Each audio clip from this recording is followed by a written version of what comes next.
এদিকে চাঁপাইনবাবগঞ্জের পদ্মা নদীর পানি ২৪ ঘন্টায় কমেছে ১৭ সেন্টিমিটার। এতে ক্ষয়ক্ষতির চিত্র ফুটে উঠতে শুরু করেছে। যদিও এখনো পানির নিচে চরাঞ্চলের ২,০০০ হেক্টর জমির ফসল। এ নিয়ে আরো জানাতে যোগ দিচ্ছেন সহকর্মী তারেক রহমান। তারেক, পানিবন্দী মানুষের সহায়তায় কোনো উদ্যোগ দেখছেন কিনা আমাদের জানাবেন। অতসী গেল ১৫ দিন আগে কিন্তু ভারতের ফারাক্কা বাঁধের সবকটি গেট খুলে দেওয়ার পরপরই কিন্তু হঠাৎ করে পদ্মার চরাঞ্চল এবং আশপাশে যে এলাকাগুলো আছে সবগুলো প্লাবিত হয়ে ডুবে যায়। প্রায় ১২ থেকে ১৪,০০০ মানুষ পানিবন্দী হয়ে পড়ে এবং প্রচুর দুর্দশা নেমে আসে ওই এলাকার মানুষের মধ্যে। এবং কি অনেক ঘরবাড়ি এখন পর্যন্ত পানির নিচে তলিয়ে রয়েছে প্রায় কয়েক হাজার হেক্টর ফসলি জমি। এতে কিন্তু মানুষজন একেবারে কিন্তু দুর্দশার মধ্যে দিন যাপন করছে। কৃষকরা বলছেন তাদের যে বর্তমানে আউশ ফসল সহ বিভিন্ন রকম ফসল শাকসবজি ছিল, সে সব ফসলগুলো কিন্তু পানির নিচে দীর্ঘদিন নিমজ্জিত থাকায় কিন্তু একেবারে পচে নষ্ট হয়ে যাবে।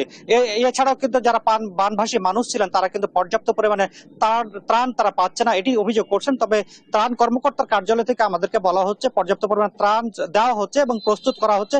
ইউনিয়ন পরিষদের চেয়ারম্যান এবং মেম্বারদের মাধ্যমে তারা কিন্তু ক্ষতিগ্রস্তদের তালিকা প্রস্তুত করে তাদেরকে ত্রাণ সহায়তা এবং আনুষঙ্গিক যে প্রয়োজনীয় জিনিস দরকার সেগুলো তারা তাদেরকে সরবরাহ করবে।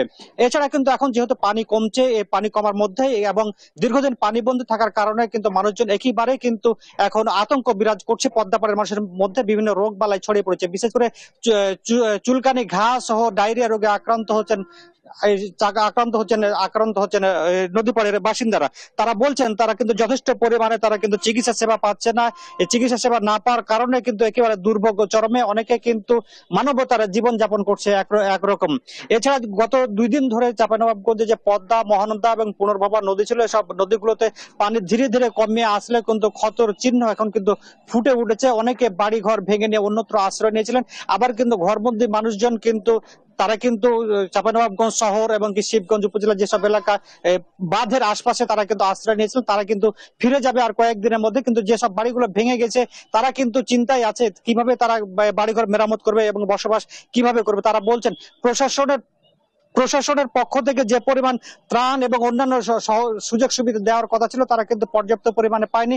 বেসরকারি প্রতিষ্ঠানগুলো এখন পর্যন্ত এগিয়ে আসেনি, এবং যে গুটি কয়েক প্রতিষ্ঠান এগিয়ে এসেছে তারাও কিন্তু অপ্রতুল ত্রাণ দিয়েছে। তবে এই মুহূর্তে তাদের প্রয়োজন বেশি করে চিকিৎসা সেবা এবং ভাঙন প্রতিরোধ। তারা বলছে আন্তর্জাতিক পর্যায়ে কিন্তু এই যে ফারাক্কার বাঁধ নিয়ে যে জটিলতা একটি ছিল সেটি তারা নিরসন করার জন্য বলছে। কারণ ভারতে যখন পানি বেশি হয়ে যায় তখন তাদের পানি যখন অপ্রয়োজনীয় হয়ে পড়ে তখন তারা কিন্তু পানি ছেড়ে দেয় এবং বাংলাদেশিদেরকে ভাসিয়ে দেয়। তো এই ছিল অতসী আমার কাছে চাঁপাইনবাবগঞ্জের বন্যা নিয়ে সর্বশেষ পরিস্থিতি। তারেক, ধন্যবাদ আপনাকে।